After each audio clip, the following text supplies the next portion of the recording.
Morning. ప్రభువైన యేసుక్రీస్తు వారి పరిశుద్ధ నామములో అందరికీ శుభాలు. ఈరోజు మన అనుదిన ఆత్మీయ ఆహారంగా యోహాను సువార్త 9వ అధ్యాయము 39వ వచనాన్ని ధ్యానించుకుందాం. అప్పుడు యేసు, చూడని వారు చూడవలెను, చూచువారు గ్రుడ్డివారు కావాలను అను తీర్పు నిమిత్తము నేను ఈ లోకమునకు వచ్చి తినని చెప్పాను. ఈ మాటను మనం చూసినట్లయితే యేసయ్య అక్కడున్న ఒక గుడ్డివాడిని స్వస్థపరిచినప్పుడు అందరూ ఆశ్చర్యపోయారు, పుట్టుగుడ్డివాడిని ఎలా స్వస్థపరిచారని.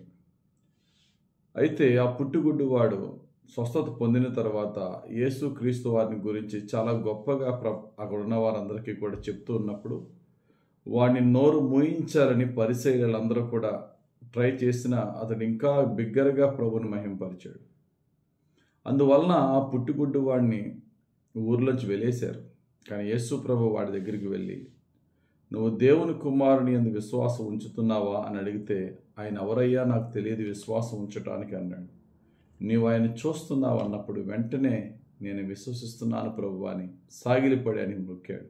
అప్పుడు యేసు ప్రభు అన్నమాట, చూడని వారు చూడవలెను, చూచువారు గ్రుడ్డివారు కావలెను.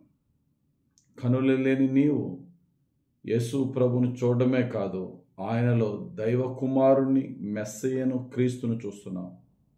చక్కగా కన్నులుండి మాకన్నీ తెలుసని, ధర్మశాస్త్రంలో పండితులమని, మహాజ్ఞానవంతులమని, దైవజ్ఞానం కలిగిన వారమని చెప్పుకుంటూ యేసులో ఉన్న క్రీస్తును చూడలేనివారు, మెస్సయ్యను చూడలేనివారు, యేసుక్రీస్తులో ఉన్న దైవ కుమారుని చూడలేని వారు అనేక మంది ఉన్నారని చెప్పి యేసు అక్కడున్న పరిసయ్యులను చూసి చెప్తున్న మాట.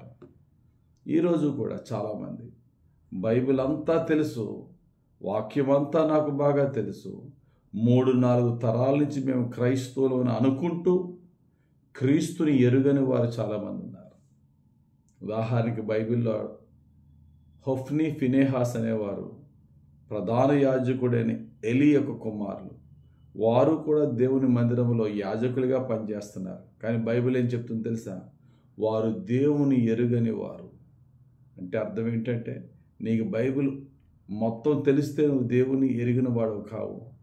దేవుని యొక్క సత్యాన్ని, దేవుని యొక్క వాక్య సారాంశాన్ని ఎరిగిన వాడవై దాని ప్రకారంగా జీవించినప్పుడే నీవు ప్రాక్టికల్గా దేవుని తెలుసుకున్నవాడు అవుతావని వాక్యం చెప్తుంది. కాబట్టి మన యొక్క ఆత్మీయ నేత్రాలు తెరవబడి దేవుని యొక్క సంపూర్ణమైన సత్యము తెలుసుకుని దాని ప్రకారంగా నడిచినప్పుడే మనం నిజముగా దేవుని యొక్క సంపూర్ణతను తెలుసుకున్న వారముగాను, దేవుని యొక్క వాగ్దాన ప్రకారంగా చూడని వారు చూడవలెనని, అనగా ఆత్మీయ గ్రుడ్డితనము నుండి ఆత్మీయ చూపును పొందుకున్న వారముగా మనము జీవిస్తాం. అంతేగాని వాక్యము తెలుసుండి వాక్య ప్రకారంగా నడవని వారు ఆత్మీయ గుడ్డితనం కలిగిన వారే. ఒకసారి మనం చెక్ చేసుకొని, ప్రభువా ఎంత వాక్యం తెలుసు అనేది ప్రశ్న కాదు, కానీ నీ సత్యములో, నీ వాక్యములో నేను నడుస్తున్నానా లేదనేది ప్రశ్న. కనుక వాక్యము తెలిసి దానికి వ్యతిరేకంగా నడుస్తే ఆత్మీయ అంధత్వం కలిగిన వాడనే సత్యాన్ని నాకు బోధించావు. కళ్ళుండి చూడని వారుగా కాక కన్నులు తెరవబడి చూచేవారుగా నన్ను మార్చు ప్రభు అని దేవుని అడుగుదాం. వాక్యం ఏమైతే మనకు బోధిస్తున్నదో యేసుక్రీస్తు యొక్క సత్యంలో నడుద్దాం. ఆత్మీయ నేత్రాలు తెరవబడి జీవిద్దాం.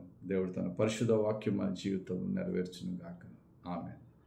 పరిశుద్ధుడా, ప్రేమ కలిగిన తండ్రి, సాతాను శక్తులన్నిటినీ నీవే లయపరచండి ప్రభా. మీ ఆత్మజ్ఞానం మాకు దయచేయండి తండ్రి. బైబిల్ మాకు చాలా తెలుసు కదా, మేము క్రైస్తవం కదా అని అనుకుంటూ నీ వాక్య సత్యం నుంచి దూరం అయిపోతున్న వారికి అయ్యా నీవే బుద్ధి చెప్పండి అయ్యా. ఆత్మీయ గురుడితనాన్ని తొలగించి నీ సత్యాన్ని తెలుసుకుని నీకు సాగిలపడే జీవితం మా అందరికీ ఇప్పుడు ఎల్లప్పుడూ దయచేయమని, అనేకుల ఆత్మీయ గురుడితనాన్ని తొలగించి ఆత్మీయ చూపును, వారి యొక్క మనోనేత్రాలను తెరవబడిన జీవితాన్ని నీవే ప్రసాదించమని యేసుక్రీస్తు వారి పరిశుద్ధ నామములో నీ బిడలముగా, నీ సేవకులుగా మమ్మల్ని మీకు అప్పగించి ప్రార్థించి వేడుకొంచున్నాం తండ్రి.